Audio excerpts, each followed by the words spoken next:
Попытка госпереворота, массовые аресты, обыски и предложения для главы Апостольской церкви заглянуть в трусы Пашиняна. Громкий скандал в Армении. К чему все идет? Эстония обвиняет Россию во вторжении. Польша созывает союзников по НАТО и просит немедленно перебросить войска к границам Беларуси и России. Что происходит? Трамп не исключает военного похода российских войск за пределы Украины. Срочный звонок в Кремль. Зеленский заявляет о провале Кремля, а Лондон обращается к Путину. Чего требует Великобритания? Опасность Путина заменит Лавров. Громкое признание из Кремля о возможном аресте президента. Казахстан готовится войти в игру. В стране начинают подготовку операторов БПЛА. FPV-дроны – это уже не только про войну в Украине. Решение Астаны.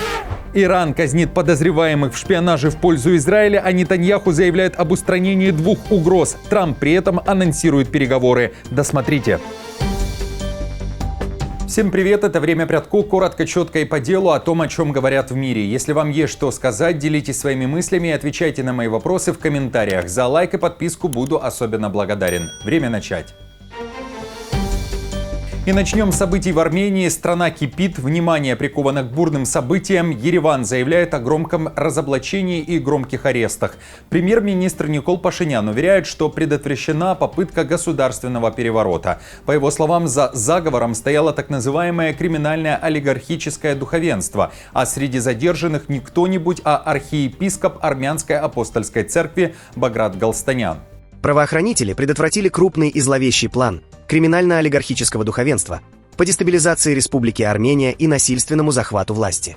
На сайте Следственного комитета страны говорится, что был разработан план вооруженного переворота, который включал создание ударных групп, в основном из бывших военных и полицейских. Группы должны были действовать синхронно, атаковать важные объекты, вызвать хаос и парализовать органы власти за 24-36 часов. В частности, планировались взрывы и поджоги в Ереване и других городах, массовые ДТП, подрывы туннелей и блокировка транспорта, отключение электричества, интернета и светофоров, хакерские атаки на сайты правительства, попытки заблокировать передвижение полиции и военных. Цель – создать панические и неконтролируемые ситуации, заставить власти отказаться от полномочий и взять управление в свои руки. Пашинян опубликовал в Телеграме фото, которое подписал «Рабочие инструменты Святого Отца». Задержаны как минимум 14 человек во главе, как я сказал, с Галстаняном. Оппозиция назвала задержания политически мотивированными. В течение последнего года разворачивались политические процессы, проходили демонстрации и, очевидно, были призывы к активизации. Где здесь преступление? Теперь они будут делать вид, что поймали террористическую группу, они придумают все для шоу, будут врать всякое, создадут дымовую завесу. Я уверен, это очередное представление. Мы уже видели много подобных. Накануне же Пашинян вызывал и главу Армянской апостольской церкви Горегина II на встречу, чтобы опровергнуть слухи о своем обрезании, и потребовал от него ответить, нарушал ли тот обет безбрачия и есть ли у него ребенок. Напомню, конфликт обострился после критики Пашиняна состояния церквей, который он сравнил с чуланом из-за их запущенности. Церковь обвинила премьера в подрыве авторитета церкви и расколе общества. В то же время Союз армян России назвал слова Пашиняна недопустимыми. На события отреагировал и Кремль. Это внутреннее дело, безусловно, Армении. Мы, конечно же, заинтересованы в том, чтобы в Армении сохранялась законность, спокойствие, и чтобы Армения была процветающей, стабильной страной, дружественной Россией. Осень на восточном фланге НАТО обещает быть жаркой. Польша экстренно поднимает тревогу и зовет союзников. Военная техника, солдаты и тяжелая броня НАТО начнут стекаться к границам Беларуси и России уже в ближайшие месяцы. В Варшаве уверяют, имеют для этого все основания. Президент Дуда говорит, что это ответ на анонсированные российско-белорусские учения «Запад-2025». Варшава уже разослала приглашение всем странам НАТО, и, по словам Дуды, зеркальный ответ точно будет. Альянс проведет крупнейшие учения на восточном фланге за последние годы. Пик напряженности ожидается именно осенью, когда маневры начнутся одновременно с обеих сторон. Дуда говорит, что после прошлых учений Запад началась большая война в Украине. Нашим ответом на учения «Запад» является организация учений в Польше в то же время на восточном фланге НАТО. Сегодня я разговаривал с вице-премьером, министром обороны Владиславом Косиняк-Камышем, который сообщил мне, что приглашения на эти учения были разосланы всем членам Североатлантического альянса и что интерес очень высок.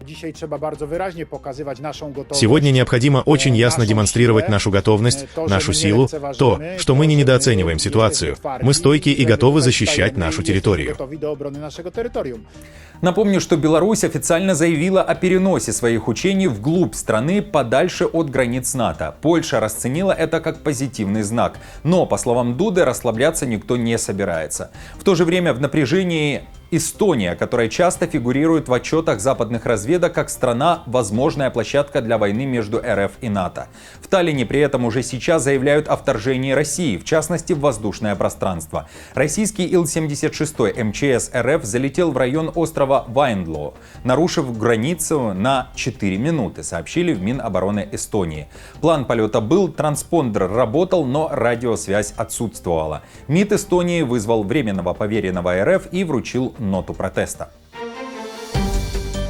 Страны НАТО поднимают ставки и траты на оборону до 5% ВВП. Говорят, это сигнал противникам. Таков итог саммита в Гааге, самого быстрого и переделанного специально для того, чтобы угодить Трампу, как ранее писала западная пресса.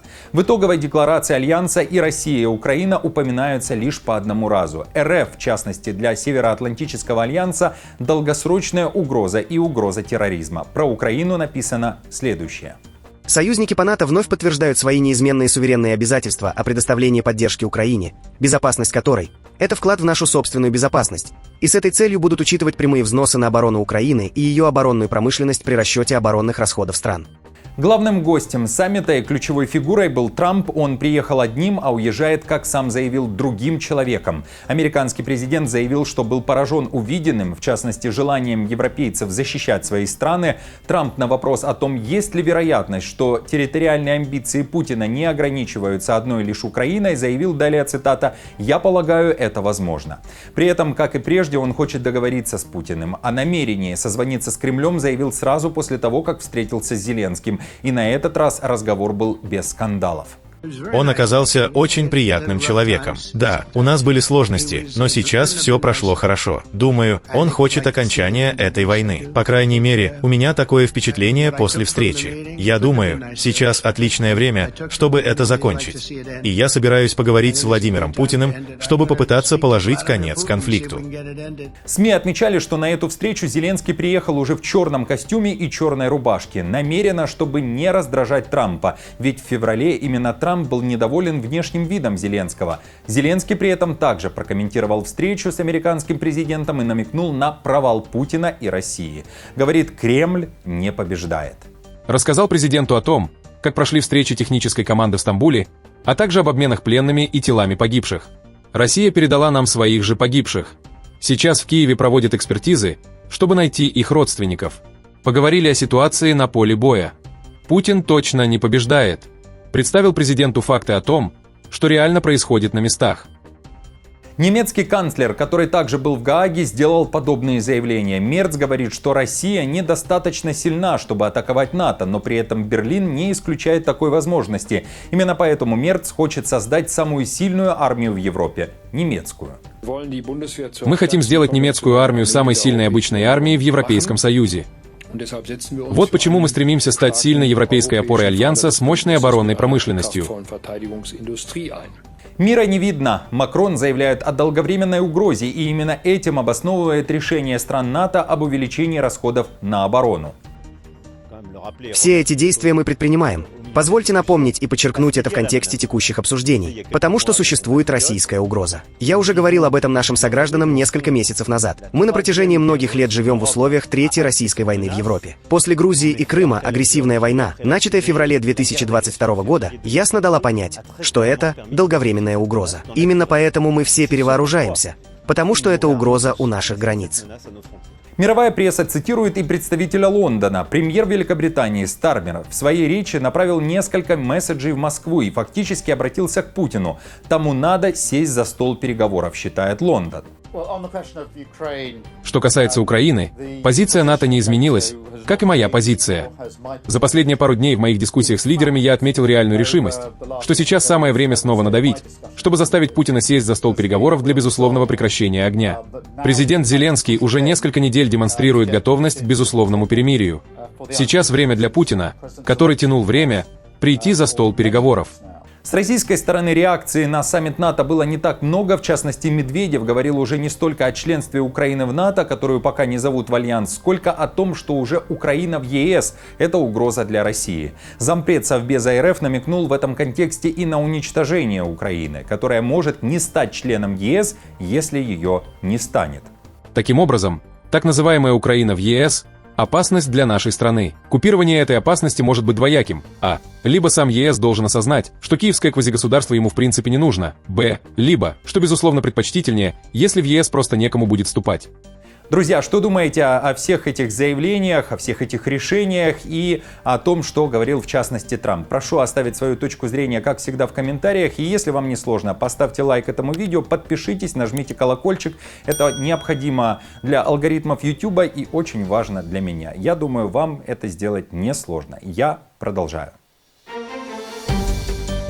Путина заменит Лавров. В Москве заявили, что именно глава МИД РФ отправится на саммит БРИКС в Бразилию, а Путин останется на территории России ради безопасности, ведь может быть арестован. В Кремле заявляют, позиция принимающей стороны до сих пор не ясна, поэтому рисковать не собираются. Могу сказать, что президент будет участвовать по видеосвязи в основных мероприятиях этого саммита. Это связано с определенными сложностями в контексте требований МУС, вы знаете, и именно в данном контексте бразильское правительство не могло занять четкую позицию, которая позволила бы нашему президенту принять участие в этом заседании. Напомню, что ордер на арест Путина был выдан еще в 2023 году в Гааге по запросу прокурора Международного уголовного суда Карима Хана. Такие же ордеры выданы и на арест уполномоченного при президенте РФ по правам ребенка Марии Львовой-Беловой, а также на Шойгу и начальника Генштаба ВС РФ Герасимова. В то же время Путин готов покинуть страну и уже, вероятно, улетел в Минск. Там в эти дни пройдет заседание Евразийского экономического форума. Лукашенко также будет принимать президента Казахстана Токаева и других. Вот только Пашиняна не будет, он включится по видеосвязи. Напомню, что Пашинян обещал, что его ноги не будет в Беларуси, пока Лукашенко не уйдет с поста. Это их давний конфликт из-за того, что Лукашенко поддерживал Азербайджан в войне между Баку и Ереваном. Казахстан начинает подготовку операторов БПЛА. FPV-дроны — это уже не только про войну в Украине. Астана входит в игру. На фоне продолжающейся войны и гонки беспилотников между Киевом и Москвой Токаеву перед вылетом в Минск и за 1000 километров от украинской линии фронта презентовали первый в стране учебный центр по подготовке операторов FPV-дронов. Комплекс укомплектован симуляторами нового поколения и уже может готовить бойцов будущего. Не только летчиков, но и пилотов-беспилотников. Инновационный центр показал лично министр обороны Даурен Касанов. Напомню, Россия и Беларусь совсем недавно официально заявили о создании нового рода войск беспилотных систем. Дроны — это уже не просто оружие, а стратегический ресурс. Подобный род войск был впервые создан в Украине еще в прошлом году. Теперь и Казахстан не хочет отставать. Подписчики из Казахстана, как оцените новость об открытии такого центра подготовки? Злободневно? Оставьте свое мнение под выпуском.